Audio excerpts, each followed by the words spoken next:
When I was 9 years old, my rich aunt took the whole family on a trip to New York City. We stayed at the Waldorf Astoria Hotel. And one day, as we were walking down the corridor to the elevator, we passed a workman hanging wallpaper. My aunt was always very friendly with strangers, and she turned to him and said, "Ooh, do you mind if we watch?" And he turned around and said to her, in the broadest of New York accents, "Lady, does DiMaggio mind if you watch?" I don't think I knew who Joe DiMaggio was at the time, but I did know what the wallpaper hanger was saying, and I think you do too. He was saying that he practiced a craft, that he was a master of that craft and was proud of it, and that we would therefore take pleasure in watching him, and that this would give him pleasure in return. He was saying that there was a kind of dignity to what he did, that he was a hero of the city even, equal in his way to the famous ones. Now, I think the paper hanger was right to think all those things, and in these talks I'll be trying to explain why. I'm a specialist in ancient Greek philosophy, as you've heard, and so my starting point for thinking about craft is with Plato, Aristotle, and the Stoics. And I should apologize, when I speak of ancient philosophy in these talks, I'm going to be speaking about ancient Greek philosophy because that's what I know. There's actually an equally rich tradition of thought about craft in classical Chinese philosophy, and it converges in very interesting ways with some of the Greek stuff. So I hope we get a chance to talk about that on Friday.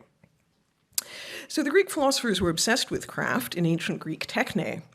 It was their preferred model for trying to understand the virtue or excellence, the arete, of the good person, and likewise the art of politics possessed by the wise ruler, the politike techne. On the craft model, the virtuous person and the good ruler are taken to be like the shoemaker or the carpenter, exercising practical reason to act rightly and well. And the idea is to use these familiar crafts to get a purchase on the larger, harder, aspirational one. That makes it sound like the model is all about epistemology, about what the carpenter and the good person both have to know.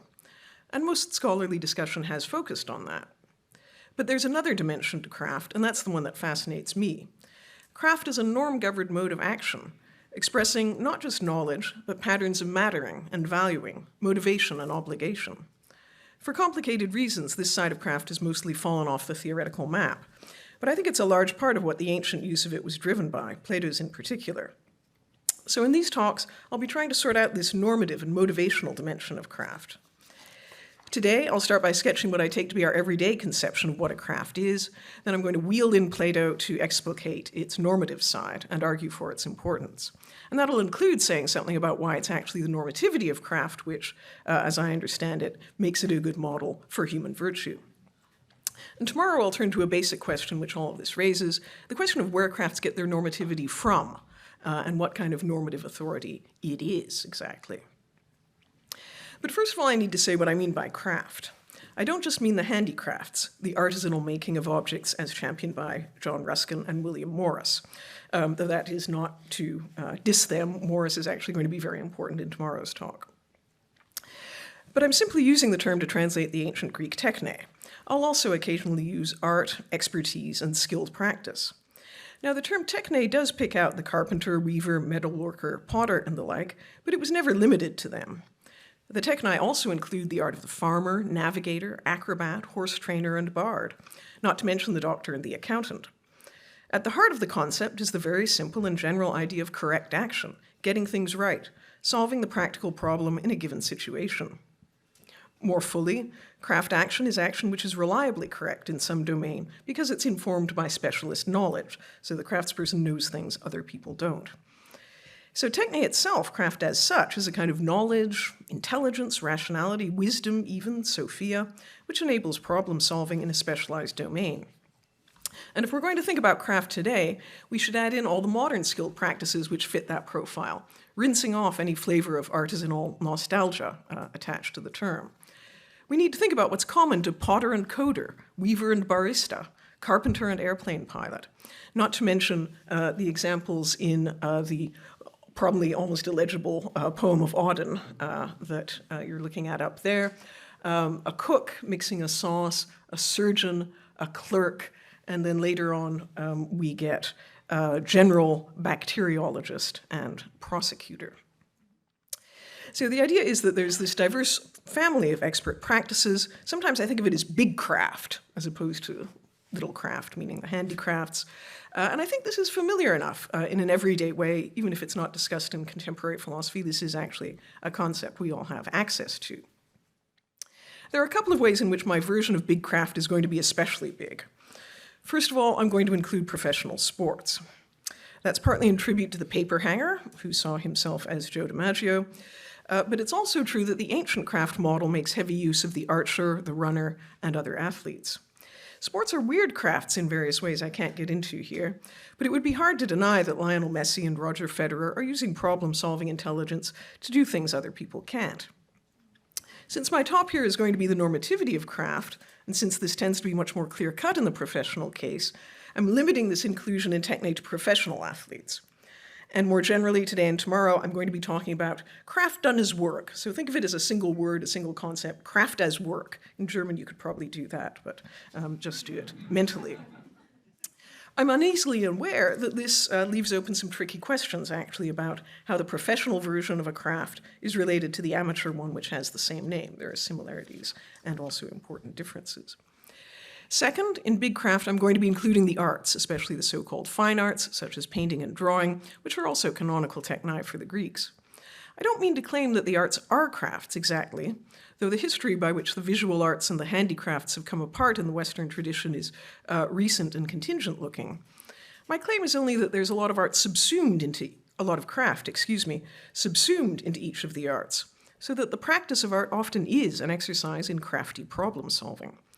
This seems especially clear in the case of drawing and painting, perhaps because of their constant confrontation with a visual reality that the artist is attempting to capture, except of course in case of totally abstract art. So I'm here looking past the romantic stereotype of the artist to think about an older paradigm of the artist as indeed crafty, resourceful, cunning, competitive, professional. As Hesiod says at the start of the Works and Days, potter hates potter, carpenters compete, beggar strives with beggar, and bard with bard. So that's the ancient perspective. When T.S. Eliot dedicated The Wasteland to Ezra Pound, he did so using a graceful phrase from Dante's Italian, il miglior fabbro, the better maker, and fabbro literally means blacksmith. In doing so, he wasn't just praising and thanking Pound, but telling us something about how to read his own work. By presenting The Wasteland, of all things, as a work of craft, Eliot laid claim to a tradition and a powerful authority, like the conductor picking up his baton or the airline pilot putting on her hat. So craft is a very big tent. Some techni produce discrete objects, but others don't. Some wrangle with physical materials, others are more abstract. Some techni are obviously open to creativity and innovation. They afford scope for inventing new problems and redefining old ones. But I wouldn't want to exclude crafts which are traditionally defined, like the regional koge of Japan, or ones which are too rule-bound to be very creative or individual. And I suppose the limit case there would be accounting, logismos. In Toronto, there used to be a sign that fascinated me for a small business called Unique Bookkeeping. And I always wondered how these people had managed to make a creative art of, but it disappeared. So I never could find out what was unique about it. So I think we recognize big craft when we see it, as Auden is prompting us to do with his examples, and I also think we care about it a great deal.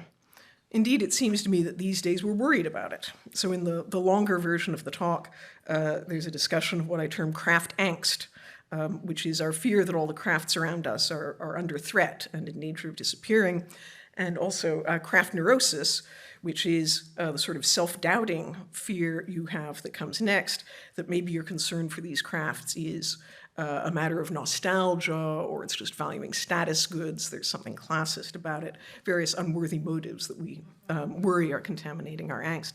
So I hope we can talk about this kind of thing on Friday, because I haven't really found a way to work it in today. But one place to see how much we care about craft, I think, is in our culture's obsession with restaurants and cooking, particularly on display in what seems like a literally infinite number of reality TV shows and documentaries.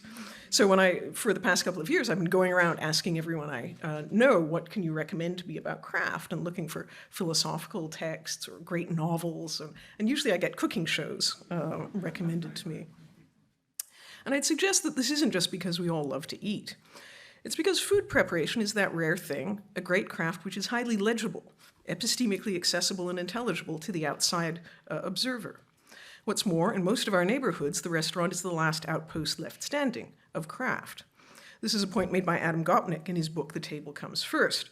He says the value of the reality TV cooking show is that it, quote, celebrates, in however debased and diminished a form, an idea of expertise, of craft. I think he's talking about a particularly bad show there. I forget which one, but yeah. And what made Anthony Bourdain, I think, a very special figure to many people is that he appreciated this and took on the role, actually, of chief TV celebrant of craft in a quite general way, worldwide, like a kind of public-spirited Dionysus. The first spark for these talks, in fact, came years ago when I found an epigraph for a paper I'd been writing on Aristotle in one of Bourdain's books. Bourdain says, "Practicing your craft in expert fashion is noble, honorable, and satisfying." That's the voice of the paper hanger again, but it also translates pretty easily into ancient Greek. It was what jolted me into seeing that ancient philosophy and contemporary reality had something to say to each other on this topic, something which wasn't being said, as far as I could tell, by the contemporary philosophers. I'd suggest that what's true of cooking is also true of professional sports. Sports are extremely, as I think of it, vertical crafts. That's to say they give scope not just for doing things correctly, but for excellence, for greatness, for ever higher reaches of what seem like superhuman performance. And yet, like cooking, and unlike, say, brain surgery or forensic accounting, they remain totally legible to the outside observer, so that watching great performance can give enormous pleasure. It seems to me reasonable to suppose that this is one of the things professional sports are for as a social institution. They're machines for making visible the beauty of craft as such. I'm going to use the term elegance for that particular form of beauty, the beauty of a difficult problem expertly solved. Sometimes elegance coincides with a physically graceful motion or it's expressed in a lovely product, but often it doesn't. So the places where it does, where it's literally visible, take on a special value for us.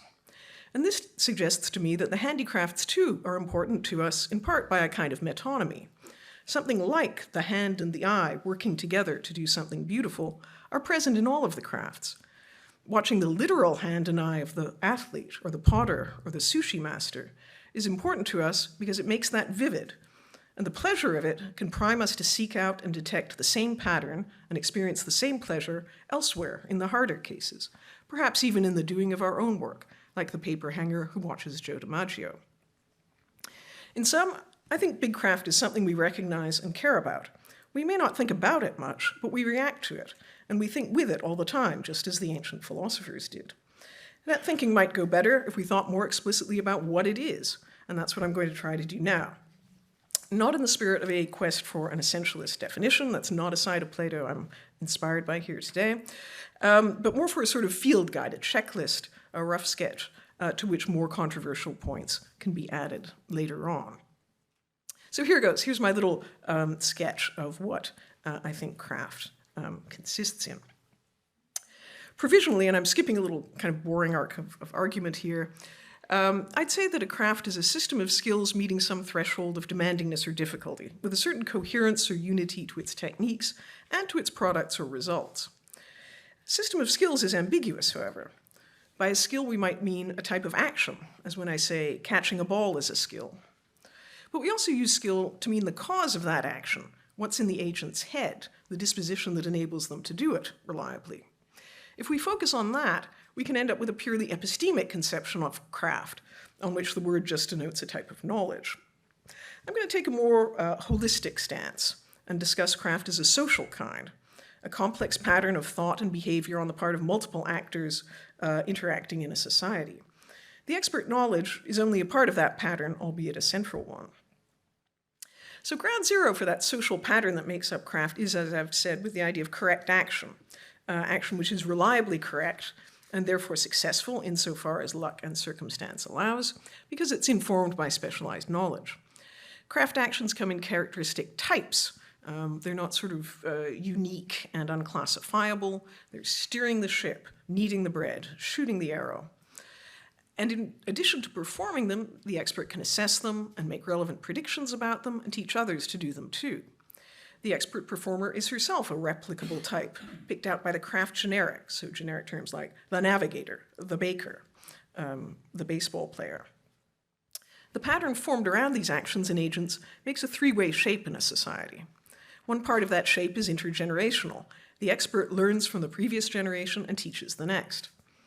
The second part is that at any given time, the expert is part of a recognized social unit, a formal or informal guild, whose members have a competitive relation to each other, but also a common identity, and if they're lucky, fraternal solidarity. Then there's also often an institutional vehicle by which the collective practices of the craft are preserved and sustained. The hospital, the theater company, the corporation. And third, the expert is also linked to the outsider, the layperson and customer, the beneficiary of their craft, in a different way, by an economic filament of exchange and reciprocal benefit. In Republic Book 2, when Plato tells the story of the first city, he presents this network of reciprocal benefit as the starting point for human community as such. This is what a city for Plato most essentially is, this network of interdependent craft practices. That presupposes, of course, that what the craftsperson does has value in the eyes of other people. And I'm going to speak of this value in terms of a craft being beneficial or worthwhile, or, though this begs a lot of questions, contributing to the common good. As I've said, at the center of this pattern is the expert's knowledge, but I'm going to say as little about that as possible. This is going to seem like cheating to all the philosophers in the audience, because this is the only bit contemporary philosophy cares about, and I'm going to walk right by it as quickly as possible. But I will say a few things. On the face of it, the expertise involved in craft involves several complementary kinds of cognitive capacity. The doctor, for instance, needs a clear and systematic grasp of the relevant objects and causal relations which medicine deals with, the parts of the body, types of disease, effects of treatment, and so forth. Call that the episteme. For Plato, this is the most important part of any techne, and he insists that the doctor must be able to express it verbally by giving logoi, accounts, which include both definitions and explanations of why some action is the medically correct one. Second, the skilled practitioner needs a heightened perceptual sensitivity or recognitional capacity. The doctor needs to perceive the symptoms and perceive them as symptoms of the disease. And third, every craftsperson needs what Gilbert Ryle called know-how, including mastery of any physical techniques and a general background sense of how to go about things, how to apply whatever rules the craft provides. These three capacities seem, to me at least, quite distinct, and a mark of that is that they're learned in different ways. You can get systematic knowledge from formal instruction, or even from a book, but it's experience which heightens your perceptual discrimination, and it's practice which enables you to apply them both in action. So apprenticeship in a craft naturally tends to have a three-step rhythm. The apprentice listens to the master's explanation, watches them perform the act correctly, and then imitates doing the same themselves. Now, what the philosophers argue about is which of these three elements of craft knowledge is the most important and which is best able to subsume or explain the others. For Platonists and intellectualists, this is the episteme. For Taoists, anti-intellectualists, Ryleans, it's the sensitivity or the know-how or some combination of the two. And I'm skeptical that either side will ever win this argument, and that's why I'm going to skip it over. And I have arguments against the argument, if anyone wants to ask me about that on Friday or during the questions. But for our purposes, it'll be important to keep all three parts sort of equally in view without attempting to simplify. So a craft is in good working order when all these parts of the pattern, that's to say the social pattern in its entirety, cohere in a self-sustaining system. When they falter, when the practitioners can't find customers, or the students quit, or the institutions meant to preserve the craft start to degrade it instead, then we have a craft in trouble, an appropriate object of craft angst. When the practitioners don't really have knowledge in the first place, or they can't act correctly, or their work provides no real benefit anyway, then we have something worse, a pseudo-craft.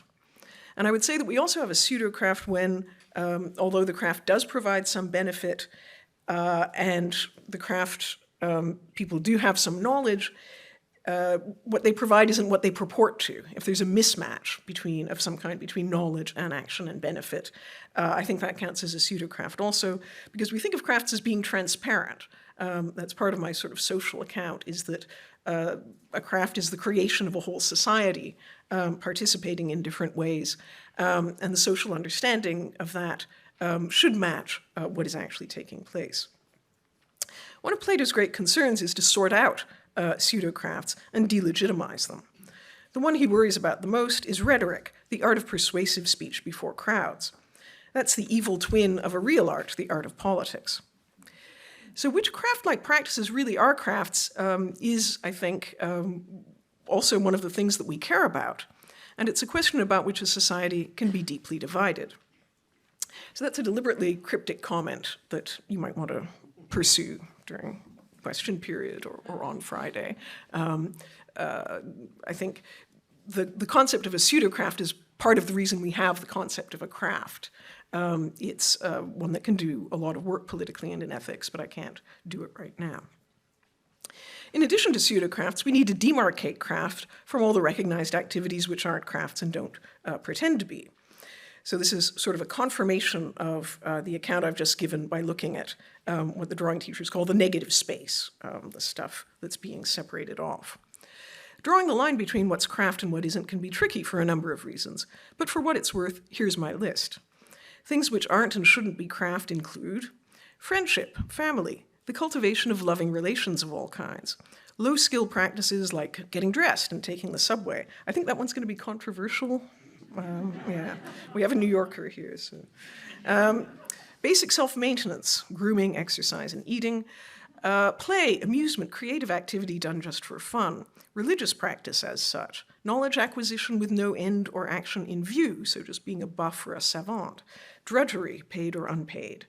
What David Graeber calls bullshit jobs, to use a technical term. Making money just as such, what Plato calls wage earning.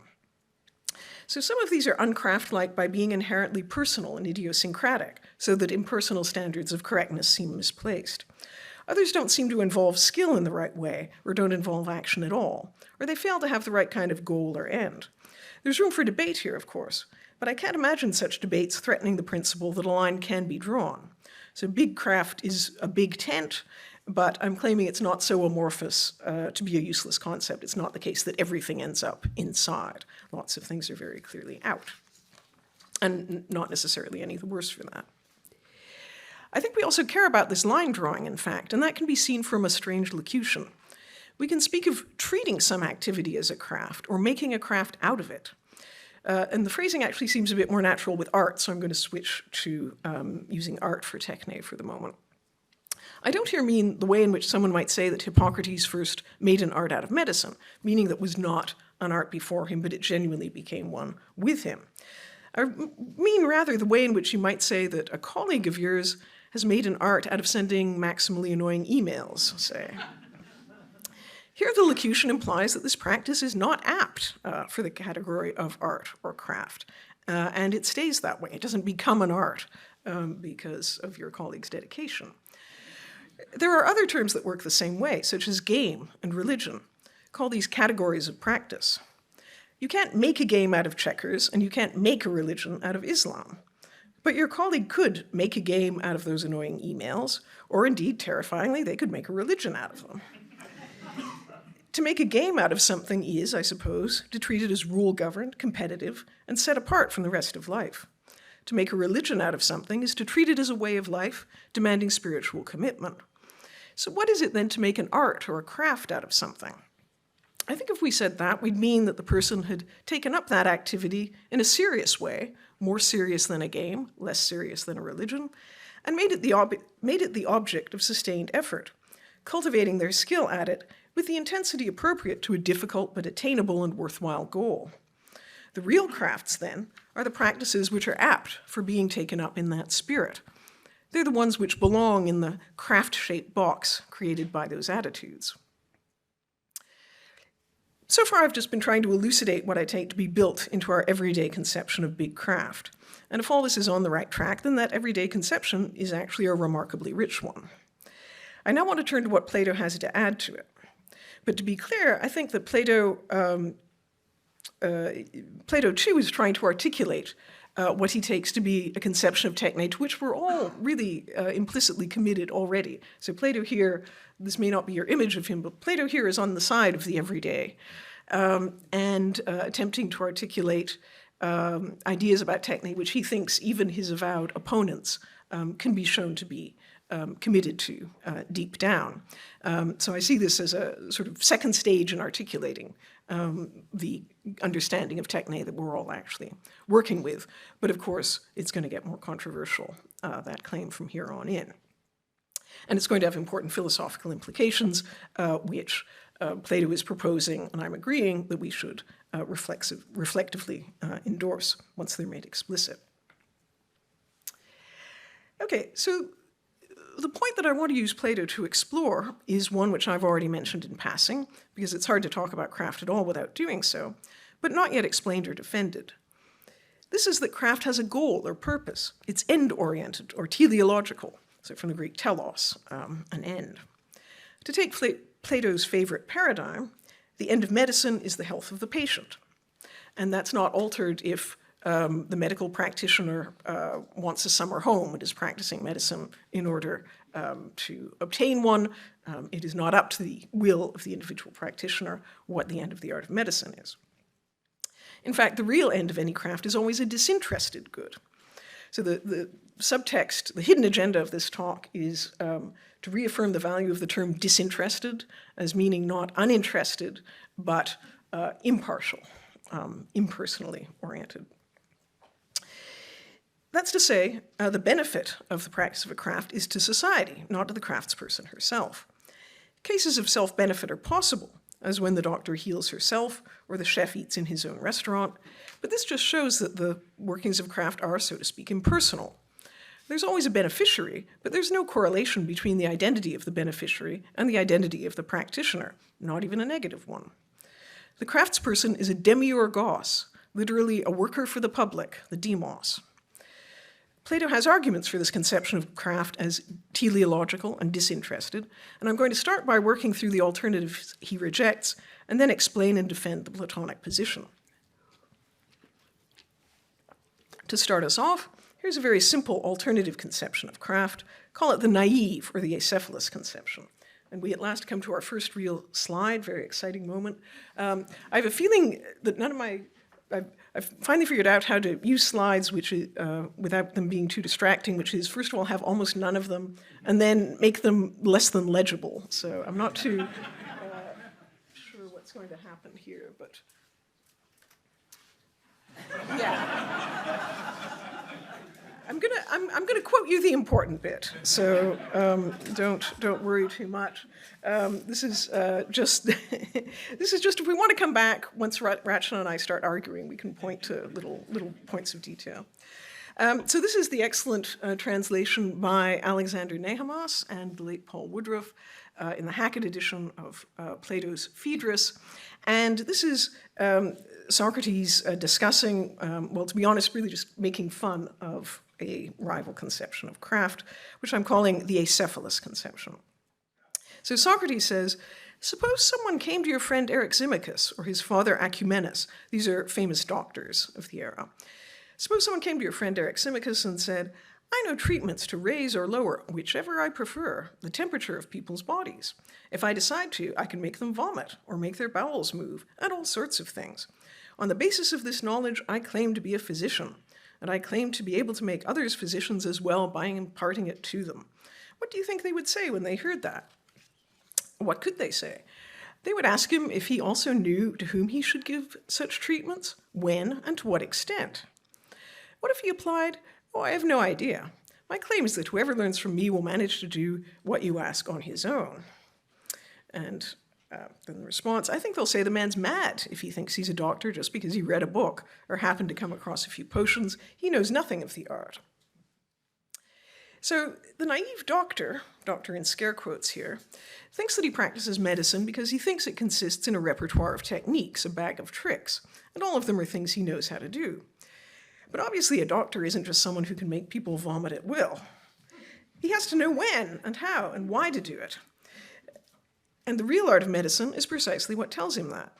It does so by tracing a chain of causes and effects from the problem situation, the disease, to the craft action to be performed, the remedy, and from there to the result, health. Without that end in view, you won't pass the most basic test for techne, which is correctness and success in action.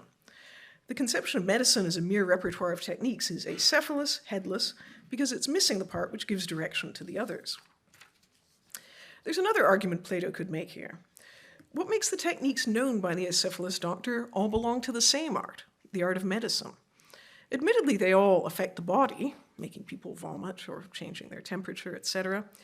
But then so does tattooing, so does hairstyling. Those don't seem to belong to the medical art.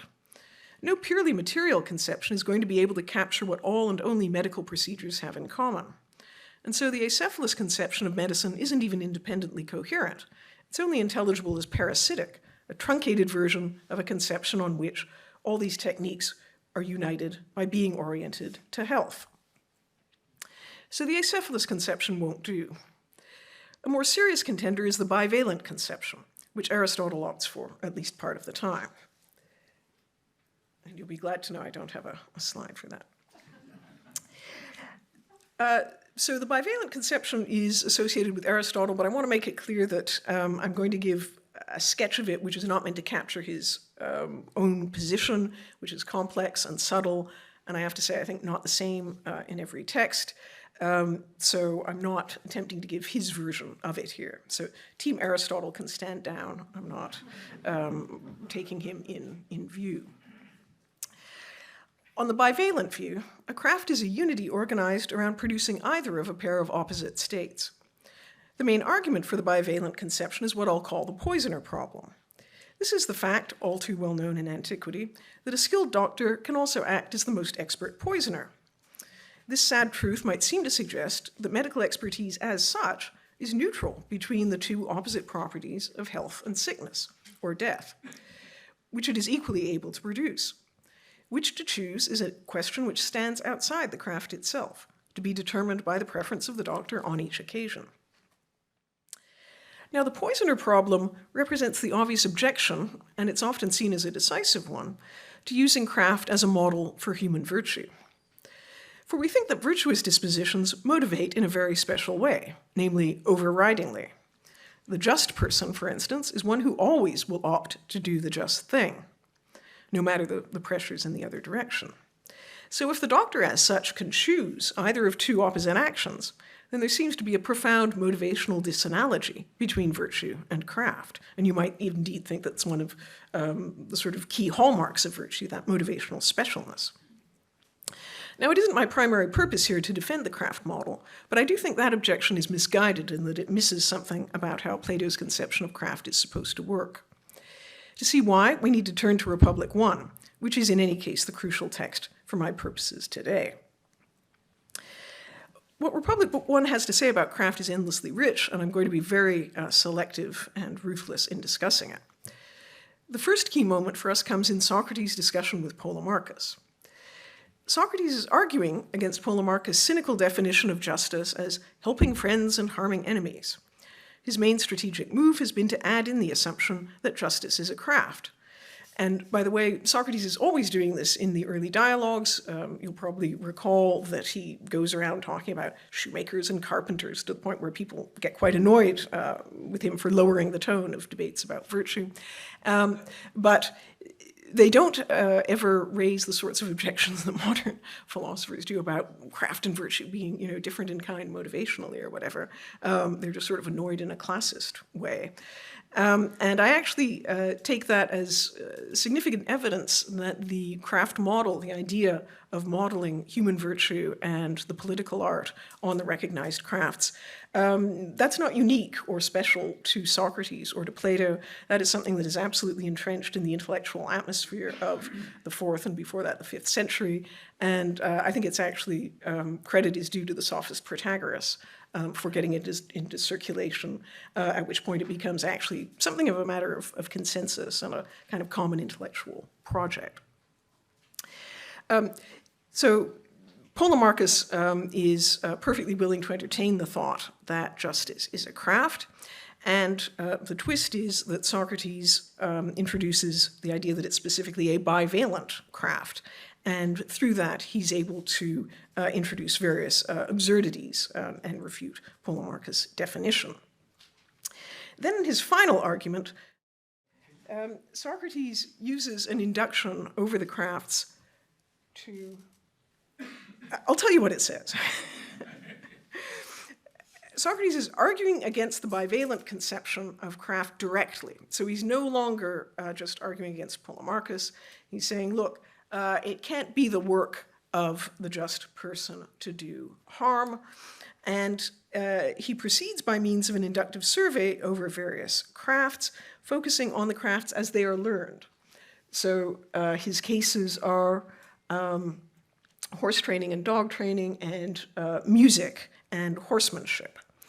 And the idea seems to be that if you focus on the learning of a craft, it becomes pretty clear that craft is not bivalent, but unidirectional. So musical teaching and learning makes the student musical, musicos. Horsemanship makes people good at riding horses. These are one-way competences to act successfully. Socrates then goes on to analogize them to causal natural powers, dunamis, like hotness or the hot, which has as its characteristic work, ergon, to heat. Now that analogy with natural powers seems odd, it can be debated, but it does bring out that most crafts don't have a determinate counter-end, as we might call it, comparable to poisoning in the case of medicine. The opposite of singing in tune or riding a horse well is simply failing at those things, and the ways of failure are infinite and unknowably many.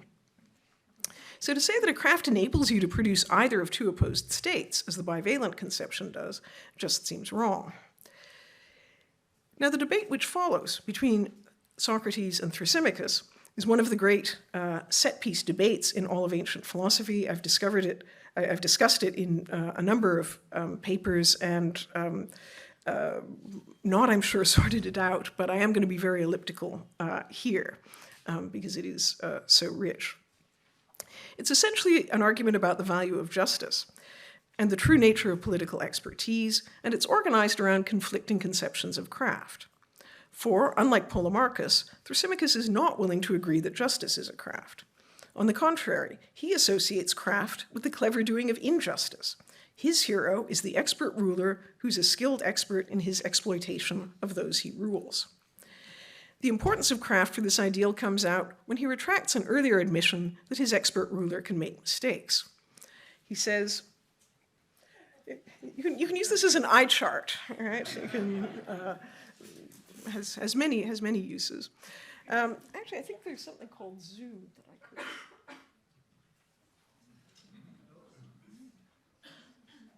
Is that a bit better? Yeah, that is, isn't it? Okay. He says, when someone makes an error in the treatment of patients, do you call him a doctor in regard to that very error? Or when someone makes an error in accounting, do you call him an accountant in regard to, or you might say based on, kata, that very error in calculation? I think that we express ourselves in words that do say that the doctor is an error and the accountant and the grammarian. But I think that each of these, insofar as he is what we call them, never errs, so that, according to the precise account, since you too go in for precise accounts, no craftsman ever errs. This might look like a fussy metaphysical claim. Only the perfect possessor of a craft really counts as such. But really the point is more general and more abstract, and it's one Plato himself accepts. The doctor, according to the precise account, or insofar as he is a doctor, the doctor qua doctor, to use the phrasing which becomes standard, that's any doctor, insofar as he is acting as a doctor. That's to say, intelligently doing as the art of medicine commands. It's this specialized identity which is what really acts when a doctor heals a patient. Putting it more strictly still, what really acts is the art of medicine itself, as embodied and operationalized by the human being who possesses it. On the basis of this bit of metaphysics, Thrasymachus argues that the expert ruler, the ruler qua ruler, acts to serve his own interest. What he's expert in is doing injustice to his subjects, and what's criterial for correct action is the outcome of self-benefit. Thrasymachus thus commits to what I'll call the self-interested or selfish conception of craft. So that phrasing is meant to recall the old-fashioned phrase, the selfish theory, as used for early modern theories like Hobbes and Mandeville, and one can also apply it to theories of a sort of homo economicus form. And Thrasymachus is indeed, I think, the great granddaddy of all these theorists, even though he doesn't go so far as to say that unself-interested action is absolutely impossible. In the discussion which follows, Plato presents several lines of argument against the selfish conception of craft. I'm just going to discuss the first two, which he seems to view as decisive. Socrates' first argument is the argument from the doctor. This is at 341c, 42e. And unfortunately, from here on, the arguments get long enough that zooming in is just going to be a bit surreal. You'll get a few random phrases, but yeah, that's already, well, we'll come to that in a moment. The argumentation is complex, but its central point is just a reminder of what I've already noted. What's constitutive of medicine is the promotion of the health of the patient, and whether the doctor makes any money at it or otherwise serves his own interest is irrelevant. Thrasymachus needs to be argued into this, but in a way the game is up from the start, when he immediately grants that the doctor, strictly speaking, is to be identified not as the moneymaker, but as the person who cares for the sick. It's at 341c.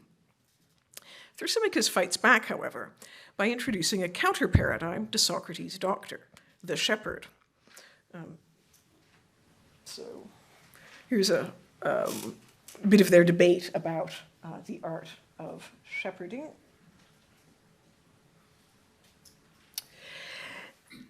For that craft, Thrasymachus argues, surely aims to benefit the shepherd himself, not the doomed and unsuspecting sheep. This is a particularly strong blow given that the shepherd is a standard analog for the king in Greek thought, just as in the ancient Near East. So this is a craft whose pertinence to the case of the expert ruler is especially clear.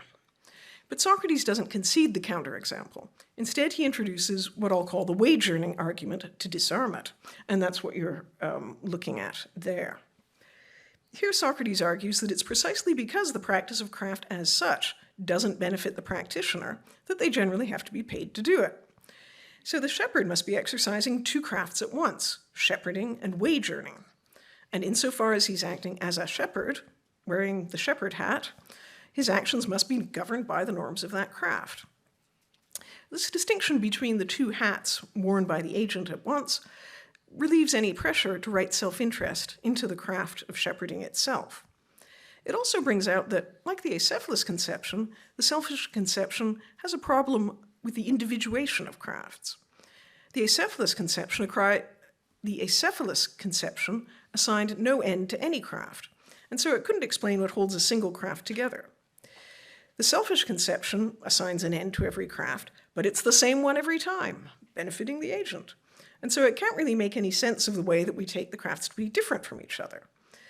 And it's just a basic fact about the crafts which Socrates emphasizes over and over, that each provides a distinctive benefit, an ophelia idea of its own. And that disappears on Thrasymachus' account. So even though Thrasymachus is sort of fascinated by craft and wants the craftsperson to be a model for his ruler, there's a weird way in which his theory is almost eliminativist about craft. They all sort of turn into mush on his theory by having no genuine distinguishing features.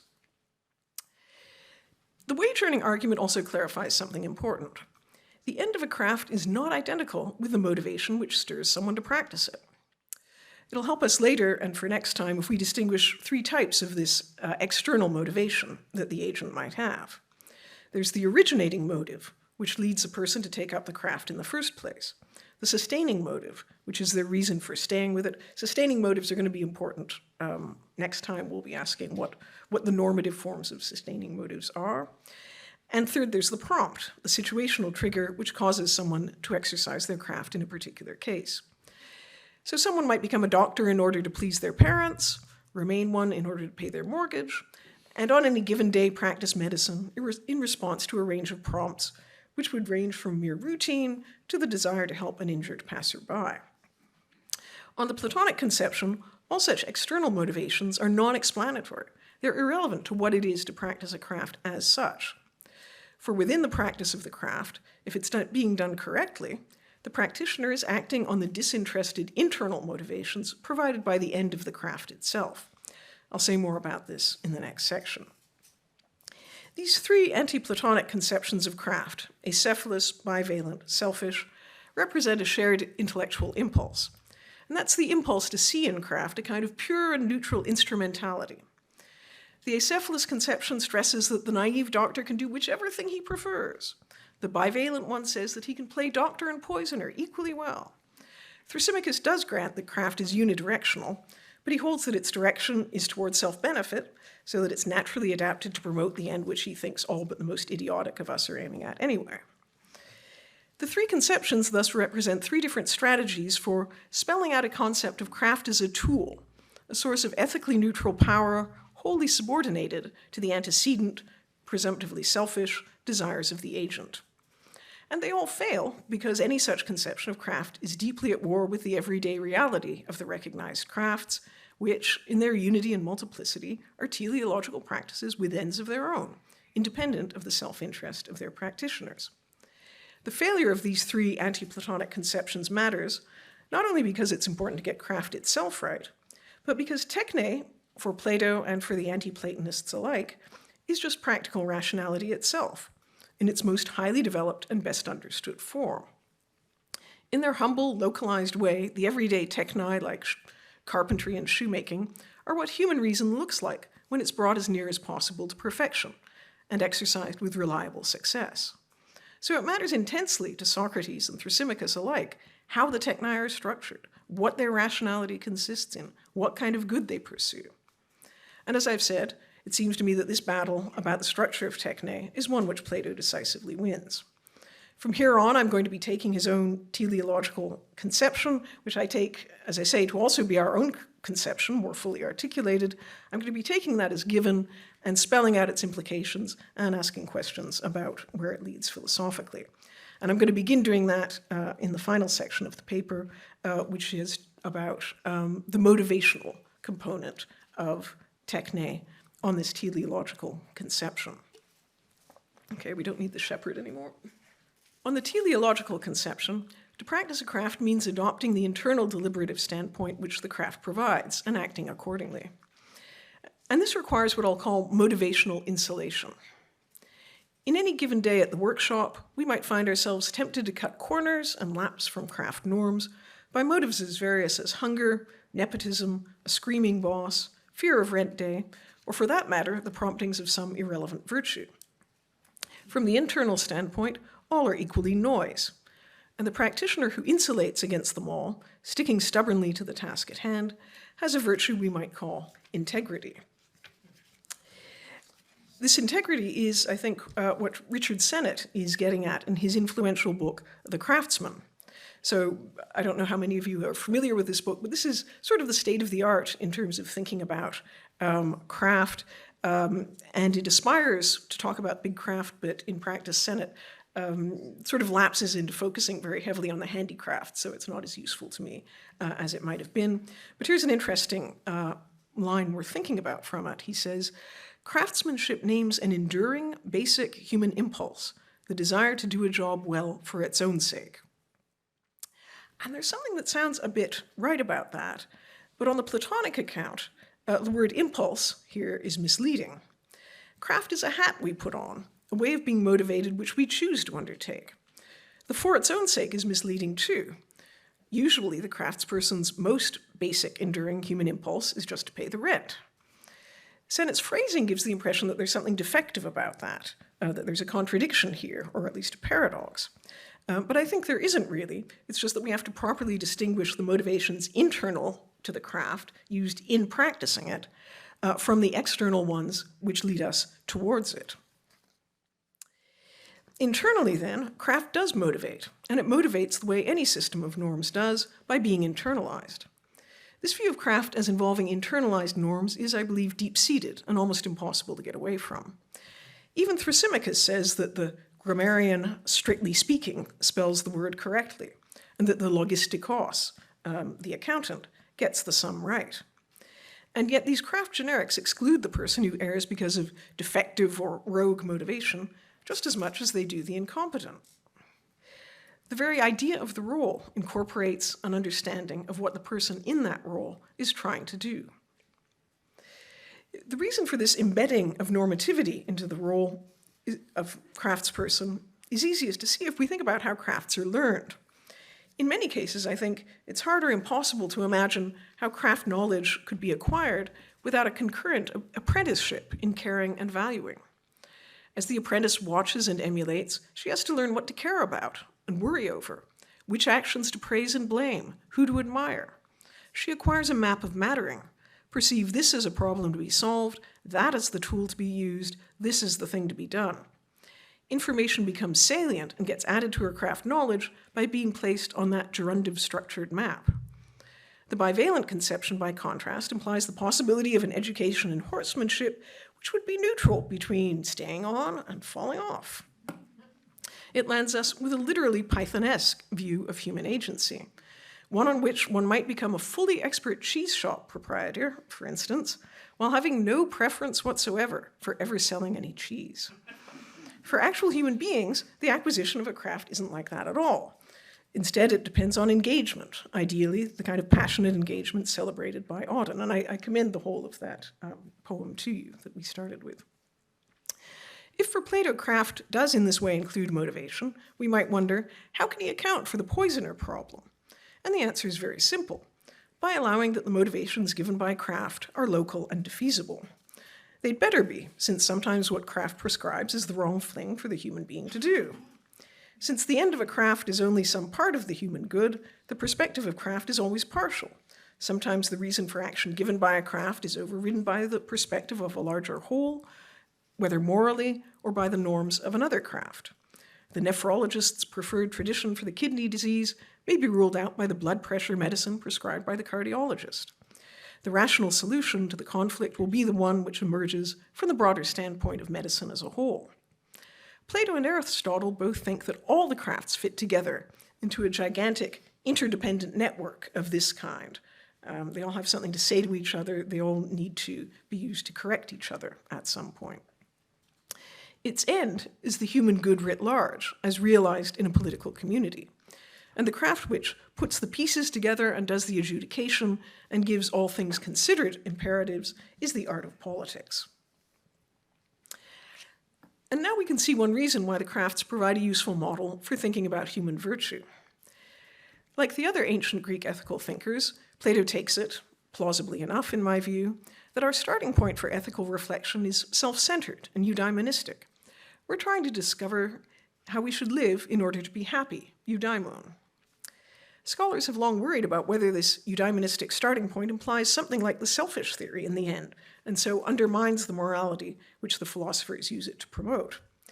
If my desire for happiness moves me to value friendship, and so to care about my friend's happiness as something independent of my own, well, doesn't even this turn out, correctly seen, to be something I want for my own sake in order to be happy? Or if the demands of virtue, say justice or courage, require me to sacrifice my life, well, correctly understood, won't that be too, ultimately for my own sake, and therefore selfish, if my motivations are seen in full, if we track it all the way back to that initial desire for eudaimonia? And if so, what value can really accrue to the moral virtues which the philosopher claims we need to practice in order to be happy? The reality of craft shows that this threatened regress is fallacious. For the everyday crafts are all the proof we need of the human capacity for taking on a genuinely new motivational standpoint, one discontinuous with whatever brought you into the room. Someone might become and happily remain a firefighter, simply because firefighting is exciting.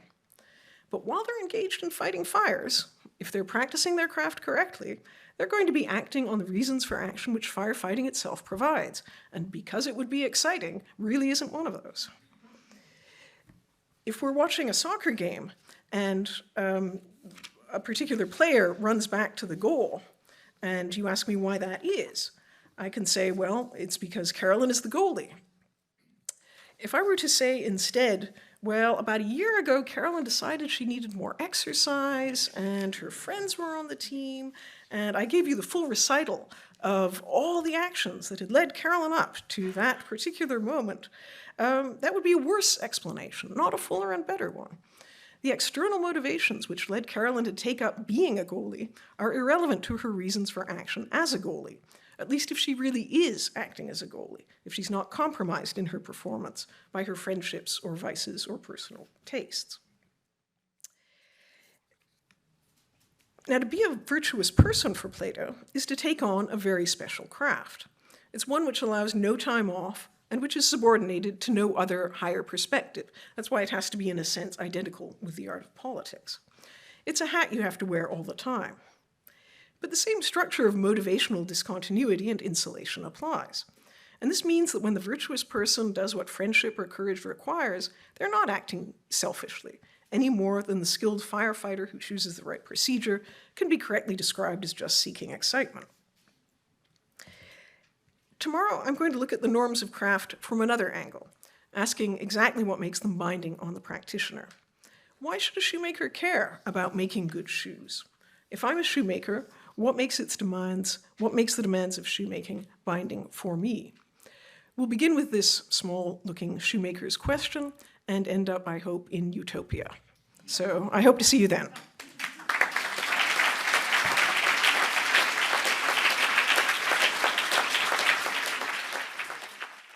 Rachel, I just wanted to thank you for that. The word provocative and stimulating are generally academic euphemisms, but I mean them quite sincerely. This lecture was both provocative and stimulating, even more in spoken form, which set off a whole new train of thought for me than it was as I read it.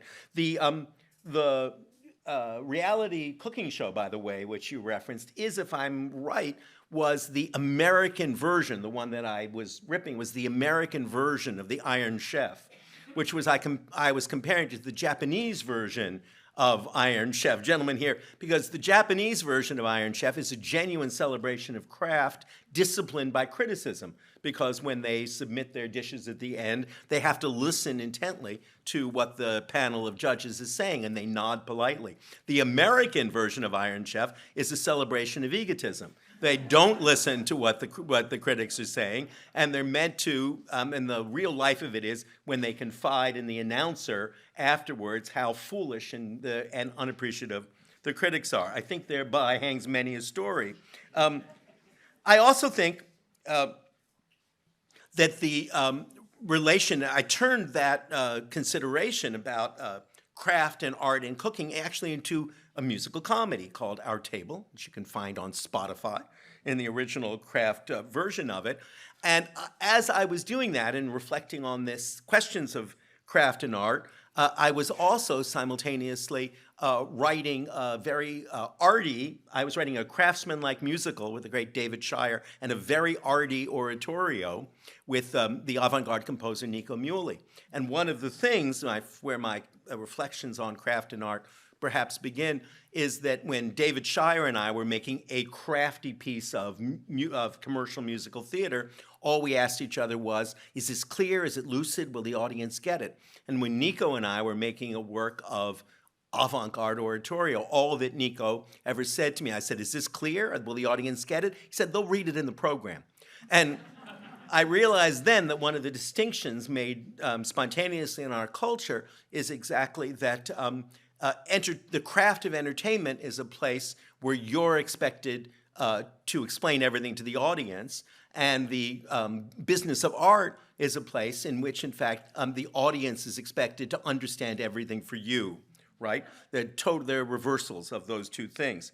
It also strikes me that though I've been writing about craft in the real work, the book I did, empirically studying what Rachel has captured so categorically, which is, after all, I suppose, the craft of philosophy, exactly is to take our own accidental empirical observations and give them system and form. I was also writing in a book called At the Stranger's Gate, I was writing about the kind of surprisingly transitive and reversal-like relationship of craft and art in Soho in New York in the 1980s, because one of the things that always fascinated me was that at the very moment when craft was being denigrated in art by the practice of conceptual art and of deliberately non-original neo-geo art, the crafts of cooking and carpentry, for instance, were simultaneously being elevated. So I remember so well going to dinner with an artist who had made a major reputation simply for photographing other works of art and then signing them as her own. We went to dinner at a Soho restaurant. She said, I love this place because the chef here cooks like nobody else on earth. So we simultaneously had the denigration of originality in the things we counted as art and the elevation of originality in what was previously counted only as craft. And that leads me to my general and my kind of overriding reflection on this lecture and the ideas that it calls to mind. And that is that the relation, it seems to me, of craft and art, and when we discuss it, is almost always fascinatingly dynamic. And the things that we call craft on one day become art in the next day, and the things that we call art quickly become craft. And we're always constantly calculating, taking part in that kind of, as I say, dynamic and unpredictable relationship between the two. And secondly, though I never thought tar would play an important part in today's conversation, there's also, it seems to me, that if there's one other dimension we could add to the question of craft and what it is, it's exactly the element of social performance. In the movie Tar, I don't play Adam Gopnik. I play a version of Adam Gopnik who I inhabit on occasions like this one, who's a much more interesting person than I actually am and more empathetic with the people he's questioning than I really ever can be.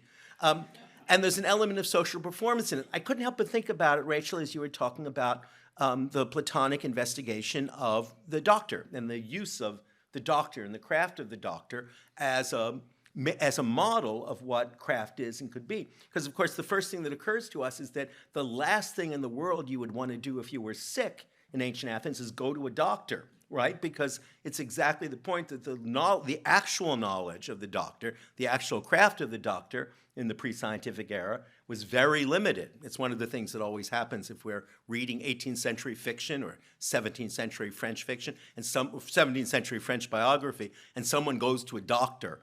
You know that they're in trouble. You know they won't survive the chapter or the year that they're going to. And yet, and this is the fascinating thing, it's clearly true in Plato and it was true right throughout, that never resulted in the denigration of the craft of the doctor. There was a complicated profession of being a doctor. It was a celebrated craft of being a doctor, even though, in retrospect, it was simply a form of social performance that had the most tangential relationship to the business of doctoring, of actually getting people better, since they generally got people worse rather than better.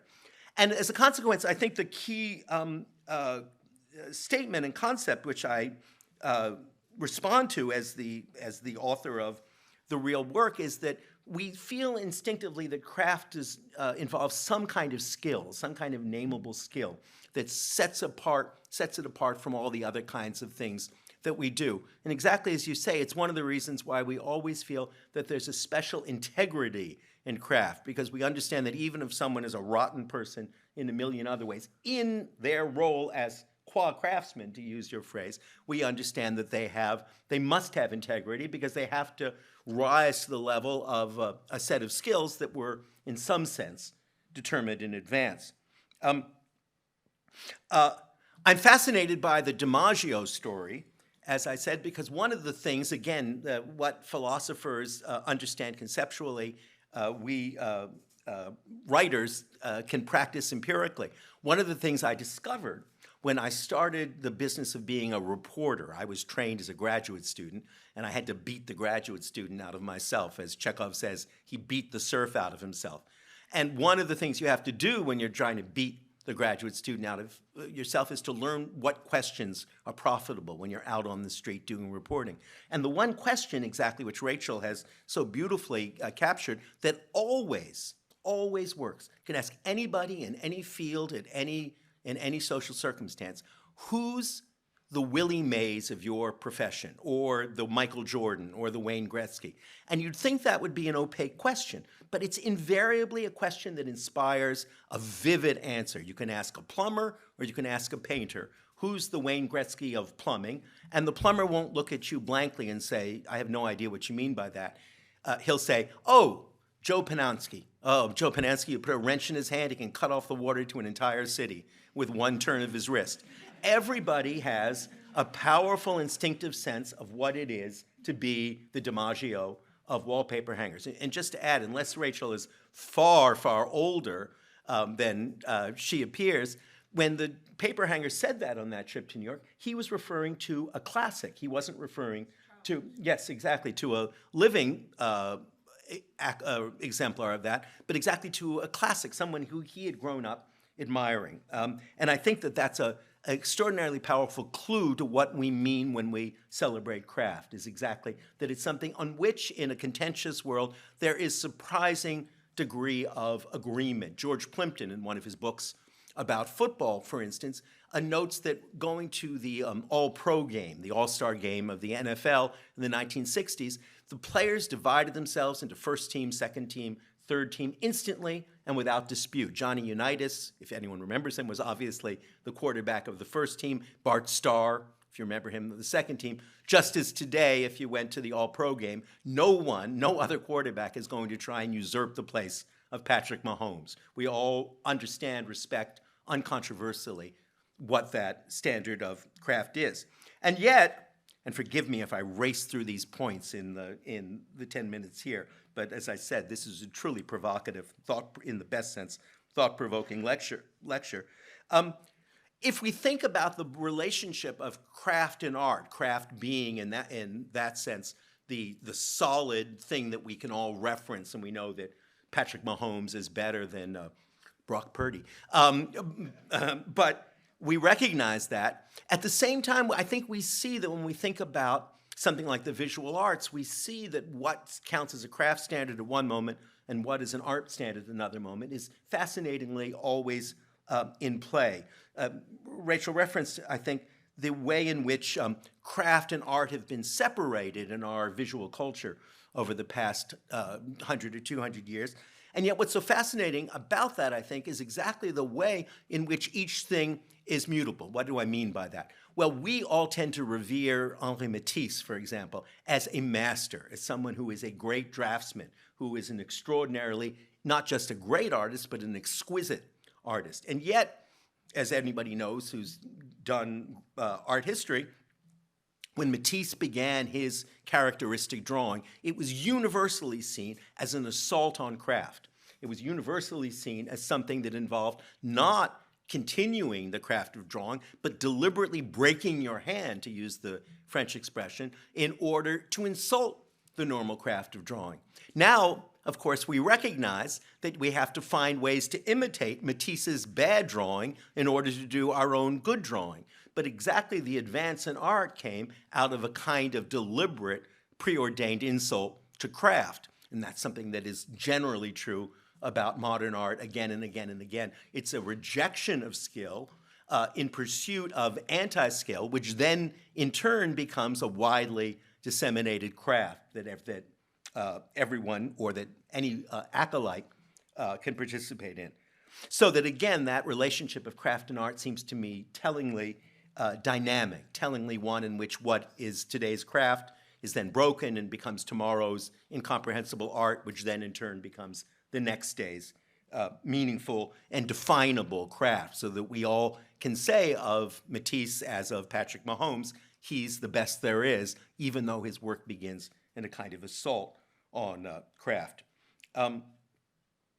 The example of professional sports, which we only began to touch on now, is one that I also find fascinating as somebody who is a complete addict of pro sports and can't get beyond them, because there again, we turn to pro sports exactly for their craft, because they are as pure demonstrations of skill as anything that we have. And I think about what that wonderful philosopher Nguyen has to say about that what sports do, right, is they take unworthy goals, meaningless goals, get to the end zone, score, put the goal in the net, and yet they display for us, they foreground for us, the ways of getting there. So that's what we watch sports for, is exactly all of the means of agency, which we then absorb. Whereas in life, we pursue worthy goals, but we do it in completely disorganized ways, right? So we can't ever reference what we're doing as skilled in that sense. So sports give us a model of agency stripped free of meaning in a certain sense, or of meaningfulness of our trying to do that. I think that there again, that same dynamic relationship of craft and art is very much involved.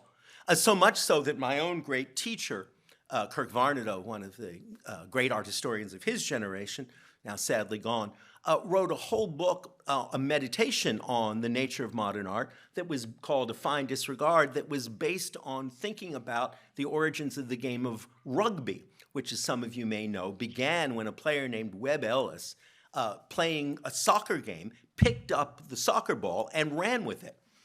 The question always is, and that was the beginning of the rugby game at the rugby school. Question always is, why didn't the referee simply blow the play dead and say you can't do that?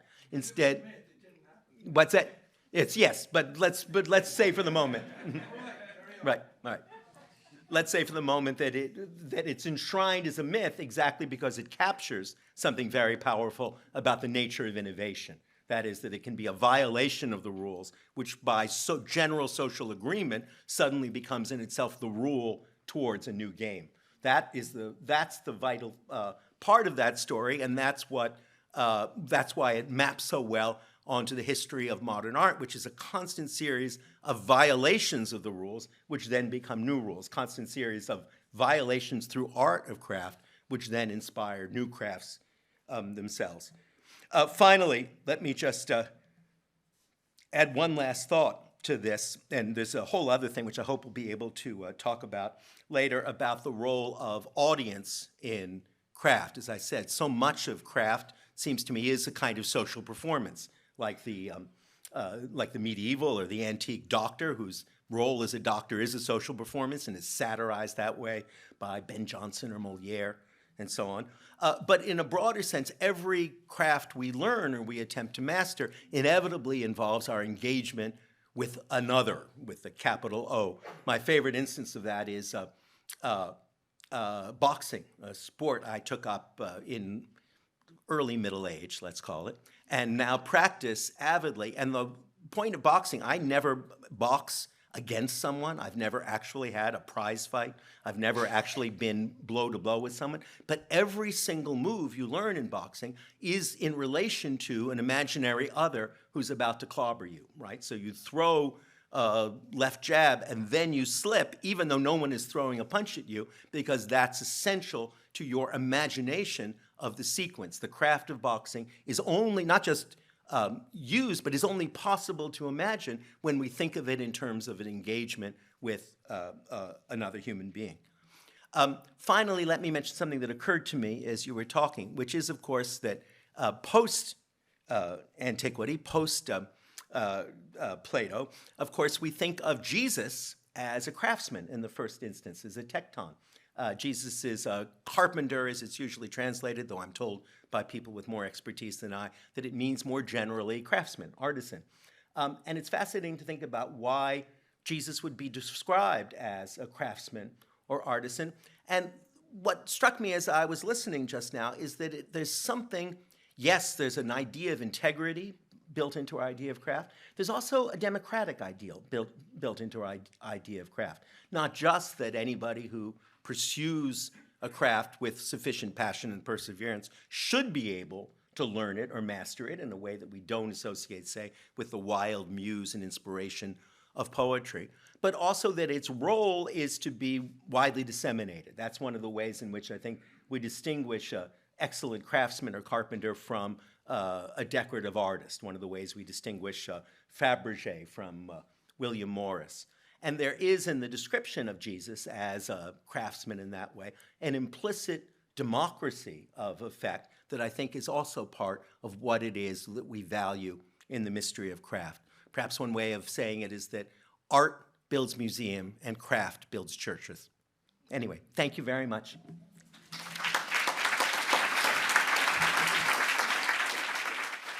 Thank you, and it's such an honor to be able to comment on Rachel's amazing work in these lectures.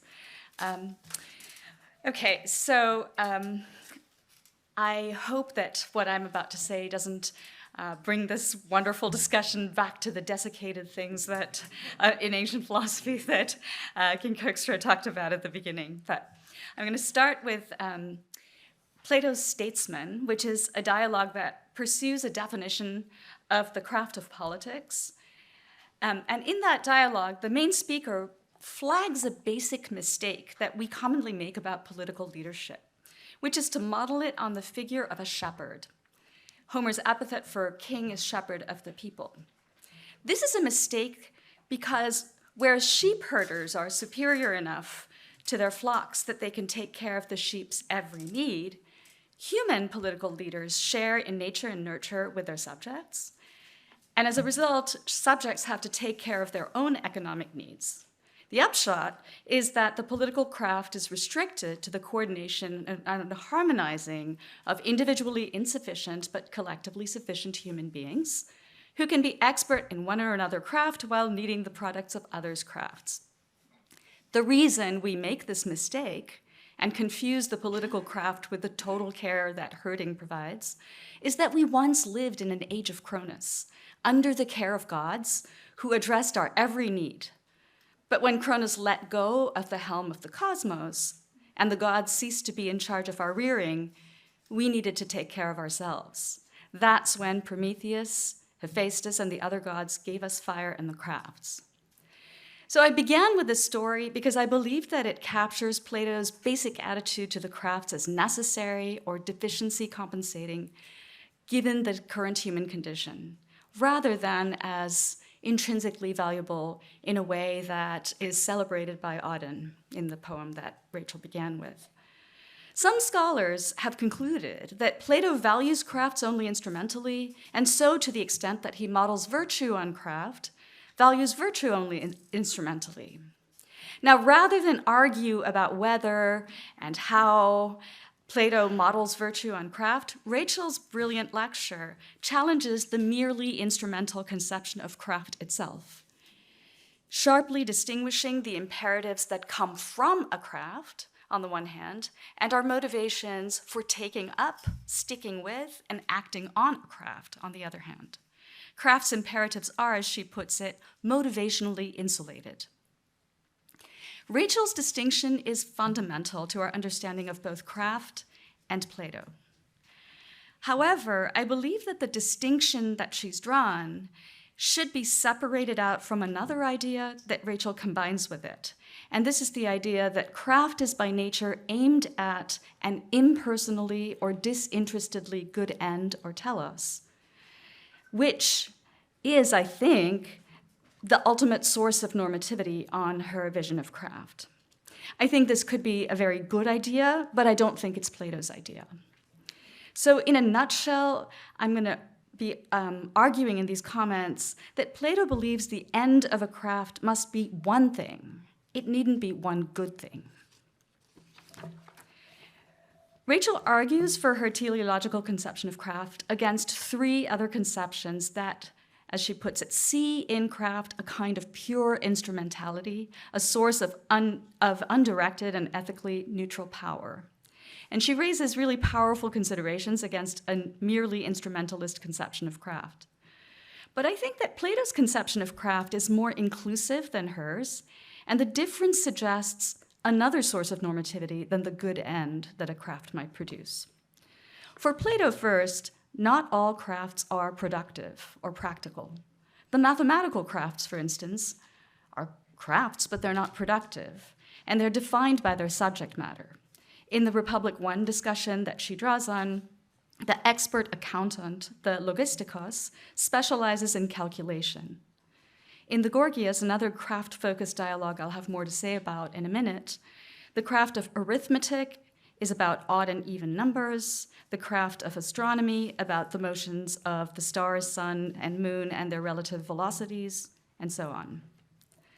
Second point, even if we restrict ourselves to the practical crafts, Plato at least sometimes includes among crafts activities which bring about something that is either not good at all, or at least not disinterestedly good. Among the crafts of acquisition, he counts piracy, enslavement, tyranny, and warcraft. Third, against Thrasymachus' selfish conception of craft, what Socrates says is, and I put this on a slide, he says, no knowledge, episteme, seeks or orders the advantage of the stronger, but rather the advantage of the weaker, and that which is ruled by it. This contrasts the deficiency of the object of a productive craft with the sufficiency of the craft created to remedy that deficiency. It's because our bodies have many deficiencies that the craft of medicine was developed to provide what is advantageous to them. So the reason the craftsman qua craftsman doesn't aim to benefit himself is logical, not ethical. The craft is, by definition, non-deficient, at least in the respect in which it was able to benefit its object. And being non-deficient, it can't be benefited or improved in that respect. For example, medicine is the power to produce health in the sick body. Medicine can't be made healthy itself because it's not that sort of thing. Rachel may reply that this argument is just ad hominem against Thrasymachus, and it doesn't affect her deeper point that according to Plato, crafts cannot be ethically neutral. So I want to zoom out from the argument of Republic 1 and ask, why think that it's criterial for a craft that it be good directed, not just formally directed at some end, some unified end, but directed at an objectively good and disinterestedly good end? So I suspect that in the background lies a discussion in Plato's Gorgias, which distinguishes between knowledge-based crafts and experience-based knacks in some translations, which I'll follow, or pseudo-crafts. In a passage that expresses the core contrast, Socrates says, and I made a very literal translation for you here, flattery, perceiving, I don't say knowing, but guessing, the four true crafts, having divided itself and submerged itself under each of the parts, pretends to be whatever it has gone under and cares nothing for the best, but always hunts after folly and deceives it by means of what is most pleasant, with the result that it seems to be of the greatest value. Cookery, this is making relishes to put your bread in, cookery has submerged itself under medicine and pretends to know the best food and drink for the body, with the result that if the cook and the doctor should have to compete among children, or among men as foolish as children, as to which of the two knows the best and worst foods, the doctor would die by starvation.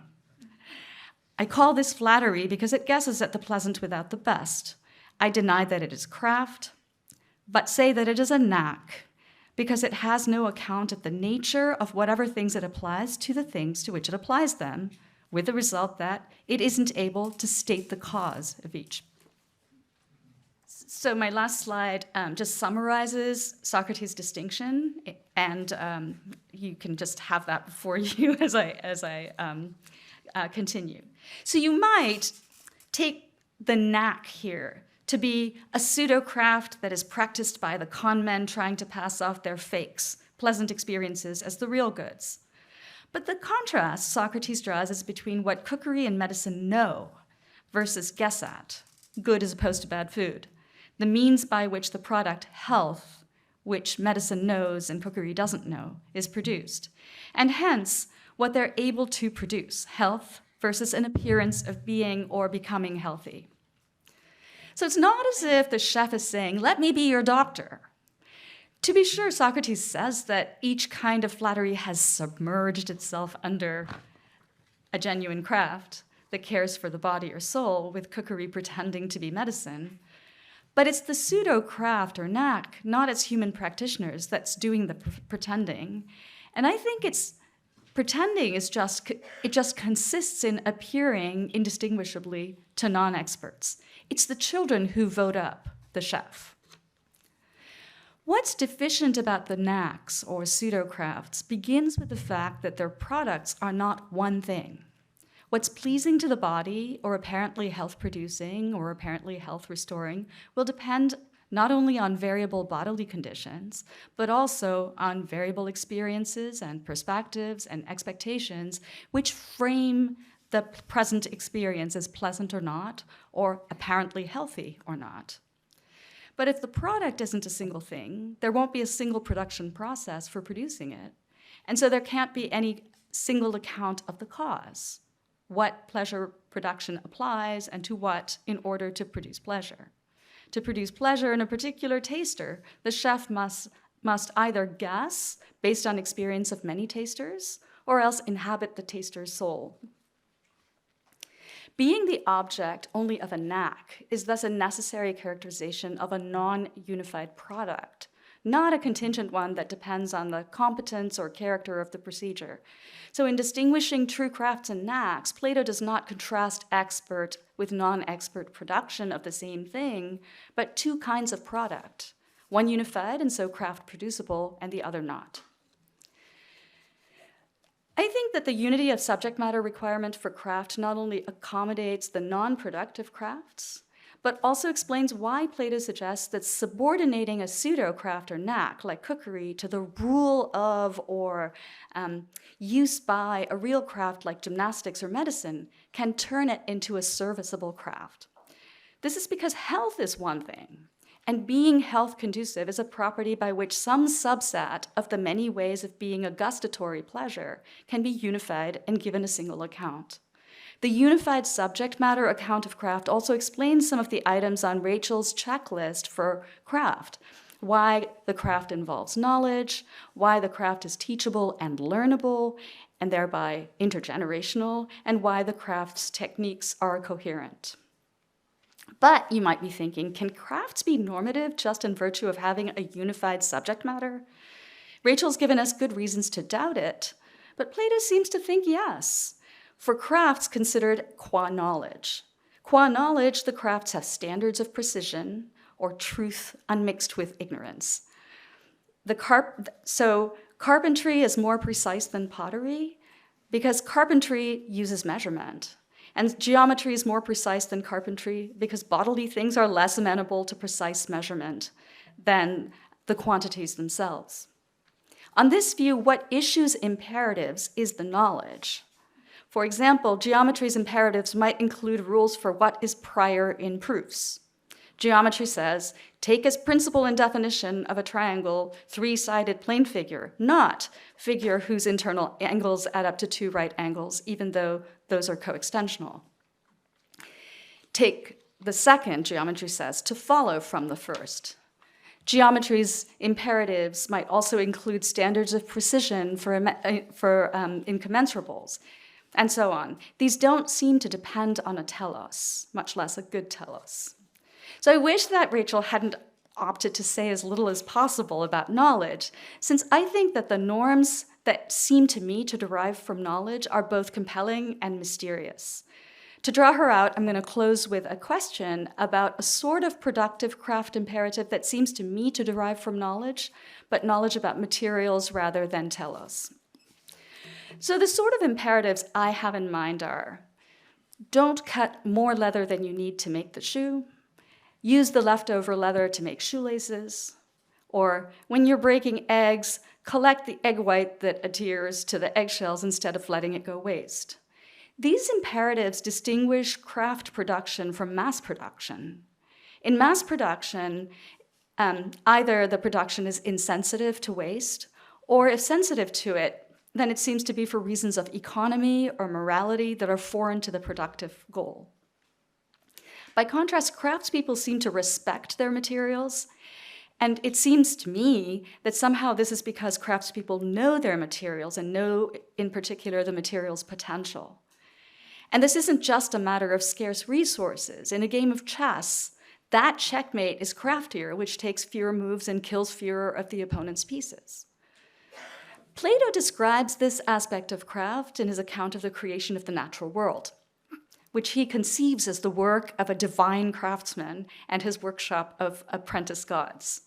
So, for example, after the creation of earth, air, water, and fire, the gods use some of the leftover fire in the design of the eye so that animals can see, especially human animals can see. Like the leather-conserving shoemaker, the gods are repurposing the byproducts of a previous making to make something good. But I don't actually understand how such craft imperatives relate to the telos of making the best world.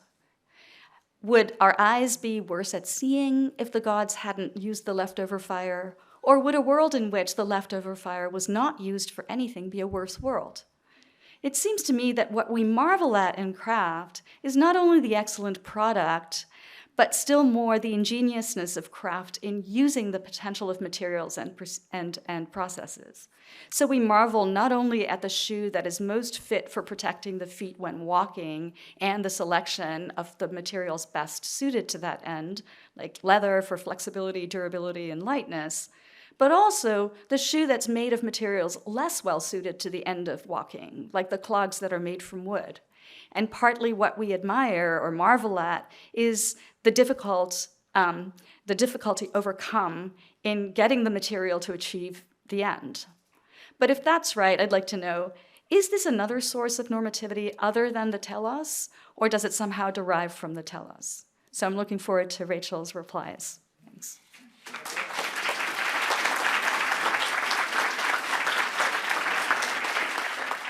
So I'm going to invite Professor Barney to reply very briefly so that we can also get to a few questions, but we want to give her a first occasion, having been invited, to say more.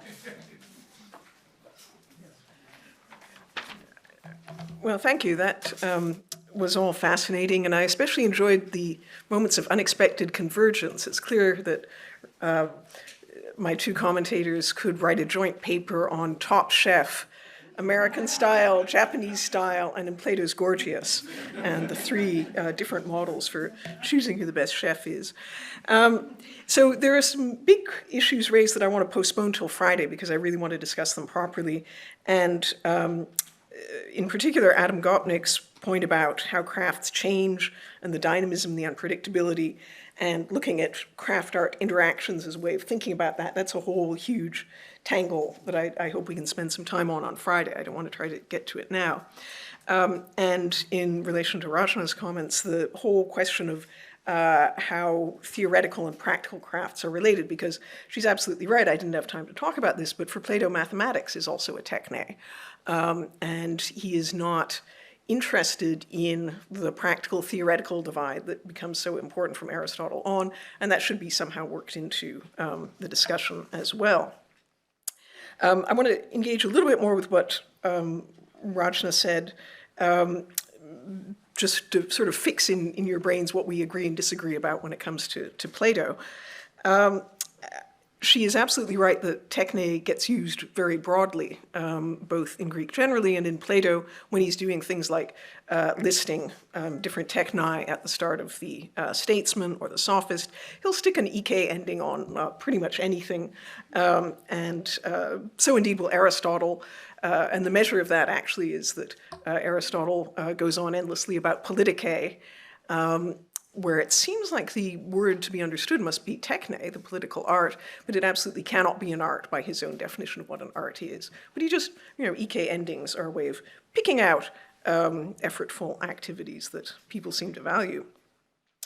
So I agree with her that there's a very broad usage of techne and techne-ish terms in Plato. I don't think that shows that for him the end of a craft doesn't need to be anything good. I think he is very strongly committed to that, and I don't rely on the Gorgias so much for thinking that. I'm relying on Republic 1 itself, where he talks about each art having an ideophilia, a characteristic benefit, and actually using that to individuate what those crafts are, and taking it as basically obvious and something Thrasymachus has to agree with, as indeed he does. Now, I suspect this means we're going to have a discussion on Friday about why that isn't good enough to settle the question. But anyway, that's where I'm basing myself on. And as for the fact that the passage that Rachana showed about how medicine itself is not defective and therefore can't be attending to its own advantage in its activities and must be attending to the advantage of the thing that it works upon, yes, that is very important for my view, and I don't really see how it tells against it. I want to say that yes, indeed, the orientation of craft to the benefit it provides is a matter of logic rather than the ethical standards of the craftsperson. It's baked right in, and that's sort of the root cause of what what gets interesting about craft in terms of normativity. So I think I should probably leave it at that. Oh, one last thing which Adam Gopnik raised, which we probably won't come back to, but I find fascinating, is this business of the Gretzky question. Because what I find fascinating about that is not so much that the plumber would know who the Gretzky of plumbing is, although I'm kind of interested to find out who this person is, but the fact that that mode of thought is so easy. And it makes me think something that I was tempted to put in the talk but didn't quite have the nerve, but you'll get it now, which is that in some ways I think our folk concept of big craft is really, it's like the map of the London Underground or something with all these interchanges. And it's as if the concept is a ticket. It's your Oyster card to get, all the way from accounting to ballet dancing to tennis to medicine. And it's as if the concept is structured as just a system for building analogies. Because when I was researching this, I learned a lot about wonderful crafts that I couldn't find a way to work into the final text. Ask me about Polynesian navigation on Friday, please, and film editing. And what struck me is that when you read the great practitioners talk about their craft, they always sort of explain their greatest moment in terms of some other craft. So the editor says, oh, I feel like a dancer. And the dancer says, oh, I'm like a surgeon. And the surgeon says, well, I felt like, and it's as if there's something very kind of cognitively fundamental about this ability to conceive yourself as doing this thing that you've seen done with incredible elegance way over in some other field. So that's one reason that I thought that the paper hanger was so important, was precisely because he had Joe DiMaggio at the top of his mind as he was doing his thing. And I think that is one of the principal uses of the concept for us. So I'll leave it at that.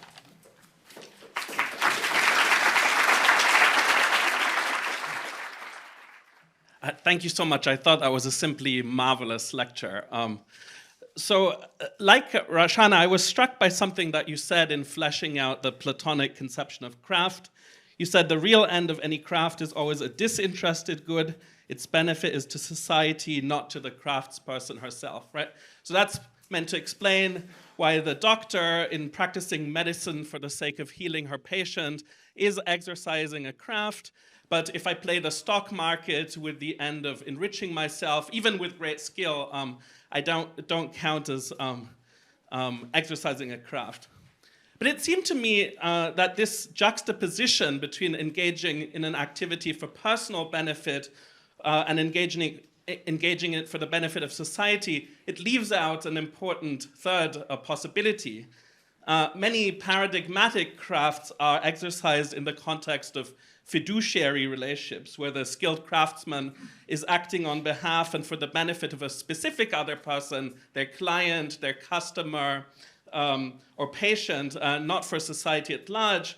So, for example, the skilled defense attorney seems to be practicing a craft, but what they aim at least directly, is not a just outcome to the trial. They're trying to mount the very best defense they can of their client, and they should do so no less vigorously, even if they privately believe that this person is probably guilty and deserves to go to prison. Or to take another of your examples, the skilled accountant may help you to minimize your tax liability, even if that means depriving the polity of much needed funds. So I draw two lessons from these examples. First, it seems to me that many crafts are exercised in circumstances that are inherently competitive or adversarial. And secondly, the good that many crafts aim at is not necessarily the shared good of all, but could be, the private good of some individual. So if all of that is right, I do wonder whether that doesn't complicate Plato's insistence that money-making could not be considered a craft. It suggests that even if investing my money for my private enrichment should not be considered a craft, what about, being the fund manager of Berkeley's endowment, or the manager of a public pension fund, or indeed, a private wealth manager who skillfully and responsibly stewards the money of their client, is trying to make a profit for that client, not because that's what's going to be personally enriching to them, but in their capacity as a fiduciary agent acting on their behalf. Thanks. That's a great question. The defense attorney is a very interesting case, and as you probably know, there's a whole, the sort of closest existing area of philosophy to the stuff I'm talking about is probably role ethics in contemporary philosophy, and there's a huge literature on the ethics of being a defense attorney, and I was not trying to contribute directly to that. I do, in one of the more empirical bits I had to cut, I tried to develop an idea of what I call a multi-craft, which is a craft to which many different crafts contribute and collaborate, and the model would be a restaurant, say, or a theatrical production. And I think you could see a trial as the same kind of multi-craft where, sure, the roles are adversarial, but in a sense I'm not sure that isn't a trivial feature, really. Everyone's practicing their craft, and the whole is a good thing. So that's the way I'd try to go with that. The trickier case is the stock market case. And again, as I was saying in response to Rachana, this is not meant to be a moralistic account of craft. It's meant to be looking at sort of the logic of the agency, the structure of the thing itself. So it's not that, wage earning, not good enough, but maybe if you did it for someone else, that sounds some kind of Victorian pious sentiment there. That's not supposed to be the point at all. So then the question is, well, what about, what's wrong with wage earning as a craft? And we weren't able to get into this, but I think in the long run, Socrates and Plato do not actually mean us to accept wage earning as a craft. That's a bit of a decoy to addle Thrasymachus for the moment. Why can't it be a craft? Not because it benefits me, that's not the direct argument anyway, but because it isn't differentiated in the right way from the other crafts. And there's a further argument in Republic 1, which I didn't have time to discuss, but which I think is actually the most interesting of all of them, and it connects to stuff in later Plato, which is about the role of measurement in craft. And Plato seems to think, if you want Plato's kind of deep account of the structure of a craft is something that identifies the correct measure of something. That's kind of the deepest formal characterization that he thinks is a part of every craft. That's what craft cognition is. It's cognition of the right measure. So what the doctor does, what the tennis player, it's not his example, but everyone performing a craft is somehow getting the right amount, often temporal, the kairos. What's wrong with the stock market then, no matter whose behalf you're doing it on, is to do it as a craftsperson, you'd have to try to be making the right amount of money. Not the most money, the right amount, whatever that might be. And you actually get that thought worked out at the end of the Republic and in Stoicism. Anyway, I'm not going to forget I said that, I can't get into it here. But insofar as what people are doing in the capitalist marketplace as employees and employers and people playing the stock market, insofar as that's a maximizing activity, that has the wrong formal structure to be a craft. May I just add that I would much rather have a crafty accountant than a virtuous accountant, and I would far rather have a crafty accountant than an arty accountant. And you probably want a maximizing accountant. Yes, exactly, exactly. Okay, a second question back here.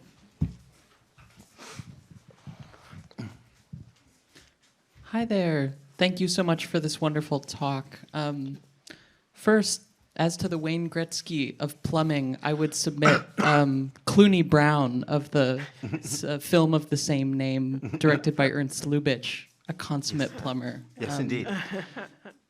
My question has to do with, Rachel, one of your criticisms of the Thrasymachus conception. You say that because it views all crafts as ultimately oriented towards self-interest, it, like the bivalent conception, can't meaningfully organize the set of techniques that go into a craft under a common umbrella, because all of those techniques ultimately go towards the same end.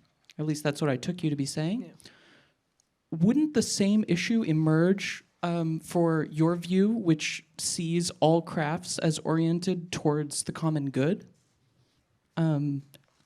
How do crafts, on your view, have goals which are truly intrinsic to them as crafts, rather than ultimately say all crafts being subsumed under the multi-craft that is politics? Thanks. That's a good question. I do. What you said at the end was very sneaky because you sort of shifted your question into something that I want to agree with, which is that yes, there's this multi-craft of politics under which all the crafts are subsumed. But I don't think that sort of threatens them with a loss of identity the way the Thrasymacheian model does. So again, this is not a moralistic conception, and the thought is not that the shoemaker gets to the workshop and raises the shutters and thinks, now, how can I pursue the human good today through my vehicle of shoemaking? No, you start with the shoes and with the shoemaking techniques and the shoemaking materials. And, it might be actually that making shoes is not the best thing for a human being to be doing that day. There might be some moral emergency, and maybe the shoemaker should be out in the streets. And so it's meant to be a model on which the crafts are kind of their own little norm-giving worlds, and this will be more clear tomorrow. Actually, that's exactly what I want to talk about. And higher considerations have to kind of break in from outside, and it can be very hard to say how and under what situations and so on that should happen. But it is meant to be a model on which the common good, that's a sort of a postulate way over there that all these things, at least it better not conflict with. But the shoemaker doesn't have to have a theory about that, about how the common good figures in. They just have to think about the shoes. Whereas with Thrasymachus, I feel it's really unclear, I think, on his model, whether we should even, what's even the conceptual power of a term like doctor or navigator. You're just maximizing your income on any given day, or maximizing your power over other people. Maybe you use this tool, maybe you use that tool, but there's a sort of loss of salience of the distinctive features of the craft itself. Can I just throw in quickly? I love your instance of Lubitsch as an example of that. And if you think about it at all, the great classic American comedy in Lubitsch or Preston Sturges comes out of treating crime as craft, right? You have something that's criminal, that does not work for the common good in any way, but it's dramatized as a craft. And we delight in that because that's what every caper movie uses that. But Trouble in Paradise or any Preston Sturges movie involves turning crime into craft. And we recognize that it's both wonderfully appropriate and completely, in these terms, completely off balance. Thanks so much for a terrific first lecture and wonderful comments. I guess I just want to, this is an invitation to say more about how we think of sports as illustrating some of the craft features that you've been highlighting. And I'm struck in particular, how to apply the teleological model to it. One feature of this is that the goal that immediately organizes the different skills is, to pick up on something Adam was saying, it's kind of arbitrary, and it's in one from a certain standpoint in relation to which human agency is sort of meaningless, right? So it seems like it's disconnected pretty radically from human good in itself. Now, I take it your model allows for cases where what the human good is some more complicated thing, and you're playing your role in a social process that's oriented to the human good. But I'm curious to hear more about what the human good would be in this case. The most natural candidate, it seems to me, is something like achievement, but that that doesn't seem like the good that's social. That the larger activity is socially organized around. It's the good that's achieved by the individuals who are particularly good at the sport that they're participating in. The other aspect of it that didn't seem to quite fit the sports model was the idea of reliable correctness. Maybe this connects to the vertebral dimension of it, which seems to me maybe to push more in the direction of art than craft. But if we are admiring Patrick Mahomes once again, pulling off remarkable play, the reaction isn't, oh, he did the right thing, or he got the correct solution to the problem. It is a kind of creative. He did something remarkable relative to the goal, but and he's reliably skilled at doing something remarkable in difficult situations. But the notion of correctness seems, inadequate maybe to the creative dimension of the activity. Thanks. I think you answered your own question there towards the end, which is, that's what I'm calling verticality. And I think you can find that in lots of crafts as well as in sports where, correctness is, And this actually comes up in Adam Gopnik's book where you point out that, boy, there are a lot of people out there who, play wonderful music in bars or, are teaching drawing or something that... Craft excellence is incredible. Yes, exactly. Craft excellence is not even that rare. And so we actually need more words for those higher reaches, I think, than we have. So I'm perfectly good with that.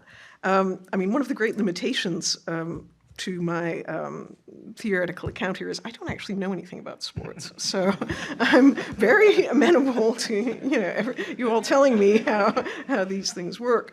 But I said that there was something weird about sports, and you've identified the weird thing, which is, and I highly commend a book by the Canadian philosopher Bernard Suits about this called The Grasshopper. Some of you are nodding in delight. This is one of the most entertaining works of 20th century philosophy, and it's a philosophical dialogue between a grasshopper and his friends about games, including sports, and the metaphysics of them. And I think it's a very good philosophical analysis. But anyway, the basic point is that in sports, what you might call the internal end at which the player is aiming is not the same thing as the benefit produced by the craft. That, my favorite example is, having arrows stuck in targets. That's not a better state of the world, right? It's not that the point of archery is to bring about that improved state of the world. No, somehow the doing of it is itself, the benefit sort of, whatever it is, kind of sits on top of the practice itself, rather than being related to the result it produces. So that makes it very unlike medicine, say, where what the doctor is aiming at is health, and the benefit that medicine produces is also health. There's a metaphysical discontinuity there. I don't find that particularly problematic. And for my account, or the account I'm attributing to Plato to work, all we have to say is that the practice is beneficial in some way. Figuring out what the benefit is gets very tricky, because certainly if you look at the amateur practice of a sport, well, one person's doing it to have fun, another person's doing it to get fit, it's very diffuse. There doesn't seem to be any one thing. It's a place where many interests and aims meet. And I ducked that problem by saying, well, I'm not going to talk about amateur sports. And with professional sports, then we're kind of in the realm of sociological analysis, and I gave you my favorite candidate, which is, well, actually, the pleasure of the spectator and beauty, that's an important social good, and it leads to other important social goods. So I think the really tough residual problem for me is then the problem of what to say about the amateur case, and maybe I'll come up with something by Friday. Join me in thanking Rachel Barney, Adam Gopnik, and Rachana.